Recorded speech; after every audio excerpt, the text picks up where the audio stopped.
आइए जानते हैं लाल किताब के अनुसार पितृदोष कितने प्रकार के होते हैं और उनसे मुक्ति पाने का क्या उपाय है। पितृबाधा का मतलब ये होता है कि आपके पूर्वज आपसे कुछ अपेक्षा रखते हैं। दूसरा, आपके पूर्वज जो आपके कर्मों का भुगतान कर रहे हैं वो अपने पूर्वजों और पूरे परिवार को दोष भुगतना पड़ता है। हमारे पूर्वजों का लहू हमारी नसों में बहता है। हमारे पूर्वज कई प्रकार के होते हैं, क्योंकि हमें यहाँ जन्मे तो कल कहीं और। पितृदोष का अर्थ है आपके पिता या पूर्वजों में जो भी दुर्गुण या रोग रहे हैं वो आप में भी हो सकते हैं। पितृदोष के लक्षण क्या क्या हो सकते हैं। पूर्वजों के कारण वंशजों को किसी प्रकार के कष्ट ही पितृदोष माना गया है। कोई आकस्मिक दुख रहे या धन का अभाव रहे और फिर पितृबाधा का विचार करना चाहिए। पितृदोष के कारण हमारे सांसारिक जीवन में आध्यात्मिक साधना में बाधाएं उत्पन्न होती रहती हैं। आपको ऐसा लगता है कि अदृश्य शक्ति आपको परेशान कर रही है, तो पितृबाधा का विचार ही हो सकता है। पितृदोष और पितृ ऋण से पीड़ित व्यक्ति अपने मातृ पक्ष अर्थात माता के अतिरिक्त मामा मामी मौसा मौसी नाना नानी अथवा पितृ पक्ष अर्थात दादा दादी चाचा चाची ताई ताऊ आदि के कष्ट के दुख को देखता है और उन्हीं की अवहेलना का तिरस्कार करता है।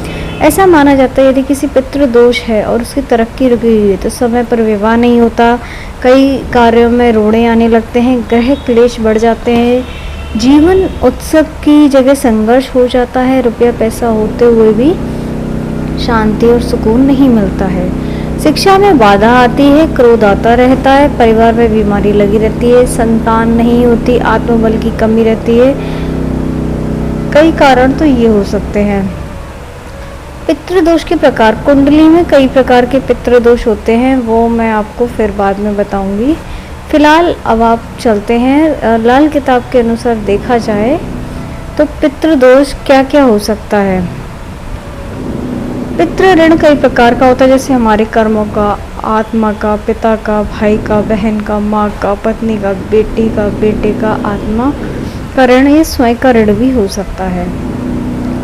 जब कोई जातक अपने जातक पूर्व जन्म में जन्म विरोधी कार्य करता है वह इस जन्म में इस आदत को दोहराता है, ऐसे दोष स्वतः ही निर्मित होते हैं।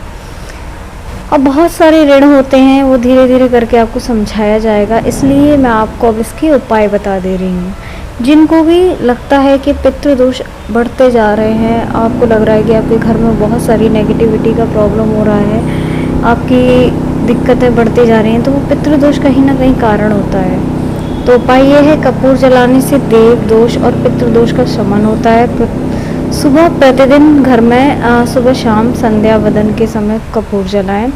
13, 14 अमावस्या पूर्णिमा के दिन गुड़ घी के मिश्र को कंडे पर जलाने पर भी पितृदोष शांत होता है। प्रतिदिन हनुमान चालीसा का पाठ करना चाहिए। श्राद्ध पक्ष के दिनों में तर्पण आदि कर्म और पूर्वजों के प्रति मन श्रद्धा रखना भी जरूरी होता है।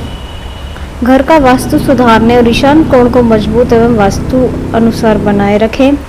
अपने कर्म को सुधारने, क्रोध और शराब को छोड़कर परिवार में परस्पर प्रेम की स्थापना रखें। घृणा, छुआछूत, जातिवाद, प्रांतवाद इत्यादि की भावना से मुक्त होकर पिता, दादा, गुरु और स्वधर्मी और देवताओं का सम्मान करना सीखें।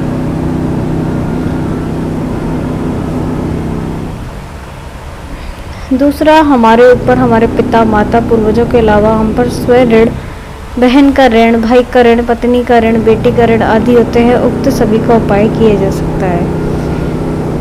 और कौए, चिड़िया, कुत्ते, गाय की रोटी खिलाते रहना चाहिए। पीपल बरगद के वृक्ष में जल चढ़ाते रहना चाहिए। केसर का तिलक लगाते रहना चाहिए। कुल कुटुंब के सभी परिवारों से बराबर मात्रा में सिक्के लेकर उसे मंदिर में दान करना चाहिए। बहते पानी में प्रवाहित करना चाहिए। दक्षिण मुखी मकान में कभी नहीं रहना चाहिए।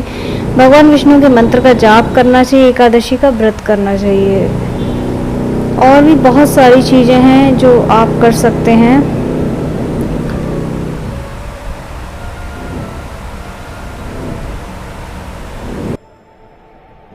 यदि आपको वीडियो पसंद आ रहा है तो वीडियो को लाइक, शेयर, सब्सक्राइब करना ना भूलिएगा।